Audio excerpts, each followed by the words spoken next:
जनता ने ठाना है कि नून रोटी खाएंगे, मोदी चाचा को जिताएंगे। वर्तमान भविष्य जैसे में जैसे मैं तुम्हें नहीं पता कहाँ समझाओ ना, मुझे नहीं पता, समझाओ। पाकिस्तान में मैंने कहा वर्तमान ही भविष्य है। मोदी हिंदू नहीं है, नहीं। इसका क्या प्रमाण है उनके पास, लालू जी के पास? वो हिंदू हैं। कहना चाहेंगे किस बारे में मैं तो अभी आया हूँ। आप क्या कहना चाहते हैं? आप किसको लाना चाहते हैं 2024 में? 400 पार या फिर बीजेपी फरार? वर्तमान भविष्य जैसे में जैसे मैं तुम्हें नहीं पता कहाँ समझाओ ना, मुझे नहीं पता, समझाओ। पाकिस्तान में मैंने कहा वर्तमान ही भविष्य है। अच्छा, वर्तमान ही भविष्य तो फिर यानी 400 पार। लेकिन विपक्ष कह रहा है इस बार बीजेपी फरार। किसने कहा? विपक्ष में 26 है। 26 में कौन सी है वो? कौन सी गिनती है? विपक्ष में सारे बोल रहे हैं। हाँ, आपके अखिलेश भी बोल रहे हैं, तेजस्वी बोल रहे हैं, केजरीवाल। मोदी फरार नहीं है, वो 26 फरार है। अच्छा, हाँ, इसका उल्टा बोलना हुआ उन्होंने। अच्छा, गलती से। आप क्या कहना चाहेंगे सर? जो आप कह रहे हैं कि बीजेपी फरार नहीं होगी। अच्छा, जनता ने ठाना है कि नून रोटी खाएंगे, मोदी चाचा को जिताएंगे। अच्छा, ठीक है। और विपक्ष इसलिए परेशान है कि विपक्ष का परेशान होना इसलिए जरूरी हो गया है कि मोदी जी युग पुरुष हैं। अब वो पानी में साधना करने चले जाते हैं।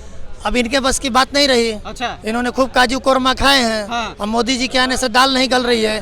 देखिए, यहाँ बात है कि शासन कौन अच्छा कर रहा है। अच्छा। विदेशों में भारत की पहचान जो आज मजबूत हुई, अमेरिका ने मना किया था कि रूस से तेल नहीं लेना है भारत को, लेकिन भारत ने डंके की चोट पर रूस से तेल लिया। नहीं तो आज तेल की कीमत यहाँ भी 150 रुपए लीटर होती, जो पाकिस्तान में हाल है। मोदी जी के आने के बाद आप देखते हैं तो एक देश में जाते हैं, वहाँ का मुखिया उनका पैर छूता है।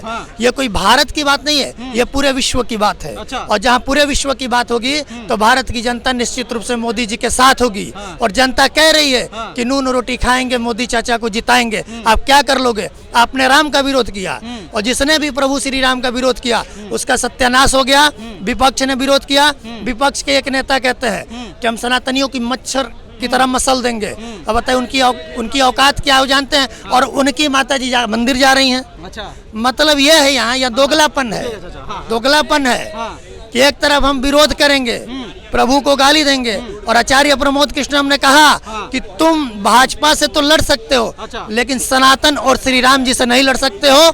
और इतिहास उठाकर देखिए, जो भी लड़ा है उसका सर्वनाश हुआ है, वो चाहे रावण है चाहे नरकासुर है। तो ये लोग कैसे कह रहे हैं कि इस इलेक्शन में 2024 में सबकी हालत खराब होगी? जनसभा की यात्रा आप देख रहे होंगे बिहार में जो हो रहा है, उसमें गठबंधन अभी वाले सारे लोग अभी बैठे हुए थे। तो ये लोग कह रहे हैं कि मोदी जी की हालत खराब हम कर देंगे, इस बार सत्ता से हटा के ही मानेंगे, ऐसा कह रहे हैं। देखिए, मोदी जी की हालत तो 2019 में भी खराब कर रहे थे। हाँ, तो प्रत्यक्ष रिजल्ट आपके सामने है, और इस बार भी रिजल्ट आपके सामने होगा, क्योंकि वो घबरा गए हैं। उनको अच्छा। विपक्ष को भी पता है कि हमारी सरकार नहीं बनने वाली है, क्योंकि विपक्ष इसी मुद्दे पर लड़ रहा है कि प्रधानमंत्री किसको बनाया जाए।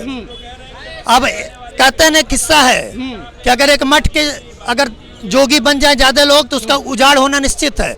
उसी तरह ये विपक्ष भी उजड़ रहा है। आपने देखा राहुल गांधी और सपा में क्यों नहीं बनी। अच्छा। मैं बता दूं आपको, लोकसभा की एक सीट है बलिया, 72 लोकसभा। कांग्रेस कह रही थी सपा से कि हमें दे दीजिए। समाजवादी पार्टी ने कहा कि आपके बस की बात नहीं, आप जीतोगे। तो अलगाव हो गया। कई सीटों को लेकर विपक्ष खुद ही नहीं बन रही है। और एक बात मैं आपको बता दूं, जो भी अच्छा शासन करेगा वो इस देश पर राज करेगा। और जनता तो पूरी तरह से ये कह रही है कि भारत बोल रहा है मोदी मोदी, और भारत ही नहीं विश्व बोल रहा है। और आप देखिए विपक्ष की हालत क्या है। विपक्ष की हालत एक भेड़िए की तरह हो गई है। अच्छा। कि जो भी अनाज शराब मुंह में आता है बोलते हैं। जैसे कि अभी एक विपक्ष के नेता थे स्वामी प्रसाद मौर्य, जो समाजवादी पार्टी छोड़कर चले गए। खूब उन्होंने प्रभु का अपमान किया, मोदी जी को भी बोला, आए दिन मीडिया में अनर्गल बातें करते रहे। लेकिन उसका परिणाम क्या हुआ? अंततः सपा को भी छोड़ करके अपनी पार्टी बना ली है। कहीं के नहीं रहे। उनका हाल ये हो गया कि धोबी का कुत्ता घर का ना घाट का। तो यहाँ जो विपक्ष है उसको ये सोचना चाहिए कि जनता चाहती क्या है। आप भी पढ़े लिखे हैं, सभी साथी पढ़े लिखे हैं। अनाप शनाप बोलने से वोट मिलने वाला नहीं है, क्योंकि सभी को पता है कि आपकी शुरू से मानसिकता रही है कि दलित पिछड़ों की राजनीति करना। आज मोदी जी के राज में सबको राशन मिल रहा है, मोदी जी के राज में रोड मिल रहा है, बिजली मिल रहा है। मैं जिस क्षेत्र से था वहाँ 6 से 7 घंटे से ज़्यादा बिजली नहीं मिलती थी। वो ऐसा था कि अगर रात में 10 बजे बिजली आएगी तो 3 बजे कट जाएगी, अब पूरे दिन अब ताली बजाते रहिए बिजली कब आएगी। आज ये हाल है पिछड़े एरियो की, मैं बात बता रहा हूँ, मैं उसी पर रिसर्च करता हूँ कि आज अगर एक ट्रांसफार्मर भी जलता है ना तो 2 दिन के अंदर लग जाता है।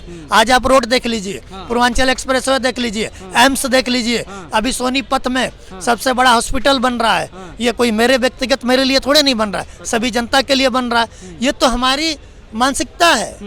और जो उनके समर्थक हैं, क्या उनके पास, विपक्ष के पास कोई एक मुद्दा है तो आप बता दीजिए। चलिए मैं थोड़ा सा इनसे जवाब ले लेता हूँ। क्या लग रहा है सर, उनका ये भी कहना होता है कि जैसे ही चुनाव आया है तो ईडी सीबीआई भेज के केजरीवाल के पास 7वां संवेदन चला गया है, उधर अपना अखिलेश के पास भी ईडी सीबीआई का पेश होने का आ गया है सूचना। मतलब ये क्या है इलेक्शन से पहले ईडी सीबीआई करना? सर पिछली बार भी लोगों ने गठबंधन किया था तो क्या हुआ ये सबने देखा, बुरी तरीके से हार गए। अच्छा। इस बार भी लोग गठबंधन कर बैठे हुए हैं, सपा और कांग्रेस जो है सब आपस में गठबंधन करके बैठे हैं। इस बार भी वही स्थिति है, जबकि आना है मोदी जी। और देखिए मोदी जी का क्या है कि उन्हीं की वजह से आज हम आप लोग जो है इतने जोरों से बतिया ले रहे हैं कि हम भारतीय हैं, गर्व से कहते हैं। और पूरा देश जो सम्मान बना करके रखा, किसने रखा है? 70 साल से राज्य थी, कभी कोई इज्जत से बात किया भारत के बारे में? कभी कोई बात तक नहीं किया। और आज जो इज्जत पूरे विश्व में है अपने भारत का, प्रत्यक्ष प्रमाण है सबके सामने। और हम ये चाहते हैं आगे जब भी रहे मोदी जी ही रहे। इसके बाद मोदी जी के बाद जब कार्यकाल इनका समाप्त हो रहा है, योगी जी हमको दिल्ली में चाहिए, बस इनके अलावा कोई नहीं। क्योंकि हमारे देश का जो सम्मान है सर पूरे विश्व विख्यात होना चाहिए, हमारा गौरव जो है ये बरकरार रहना चाहिए। हमारे भारत के जैसा कोई देश नहीं दूसरा है। अच्छा, लेकिन सर जैसे कि बीजेपी वाले हिंदू की बातें करते हैं, लालू यादव जी ने प्रश्न चिन्ह लगा दिया है कि नरेंद्र मोदी हिंदू नहीं है। क्या कहना चाहिए? एक मिनट, हमें आपसे नरेंद्र मोदी हिंदू नहीं है? नहीं। इसका क्या प्रमाण है उनके पास, लालू जी के पास? वो हिंदू हैं। इसके पहले देखिए कोई बात है, हम हिंदू हैं, हम हिंदू जातिवाद में बट के रह चुके हैं। मुसलमान के पास जाइए वो क्या है? मुसलमान है। ईसाई के पास जाइए वो ईसाई है। हिंदू के पास आइए वो ब्राह्मण है, क्षत्रिय है, वैश्य है, शूद्र है। ये कट के रह चुका है। अगर ये हिंदू होता आज हमारा विश्व का देश जो है कहां से कहां होता, आज भी सोने की चिड़िया होती। और जो सम्मान मिल रहा है देश में, पूरे विश्व में, आज नजर उठा के देखने की ताकत किसी में नहीं है। चीन वालों ने पिछली बार क्या किया, उसके बाद देखिए क्या हुआ उन लोग का हालत। जब भी कोई दिक्कत आ रहा है सब या सीना ठोक के हम बोल रहे हैं, कहीं गली चौराहे में करे कि हम हिंदू हैं, हम सनातनी हैं। सनातनी क्या? सनातनी में सब आता है, हिंदू मुस्लिम सिख ईसाई सभी सनातनी हो सकते हैं। कोई जरूरी नहीं है कि पुश्तैनी नहीं है हिंदू का सनातनी, ये सनातनी सबके यहाँ है। ये विश्व, ये देश जो है सनातनी है और सबको इसमें रहना। हम तो निर्जीव पर भी दया करते हैं। अच्छा। हम एक निर्जीव व्यक्ति पर भी दया करते हैं और जो बोल नहीं सकता उसके भी दया करते, उसको जीवन देना चाहते हैं। तो हम सनातनी है, सनातनी से बढ़ के कोई कुछ नहीं दुनिया में। ये चुनाव धर्म के नाम पे होगा क्या?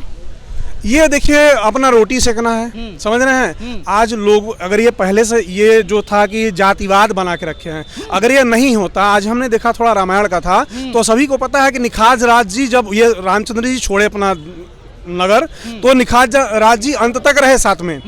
तो उसमें क्या हुआ कि वो जब जाते श्रृंगी ऋषि के पास तो निखाज राज जमीन पर बैठते हैं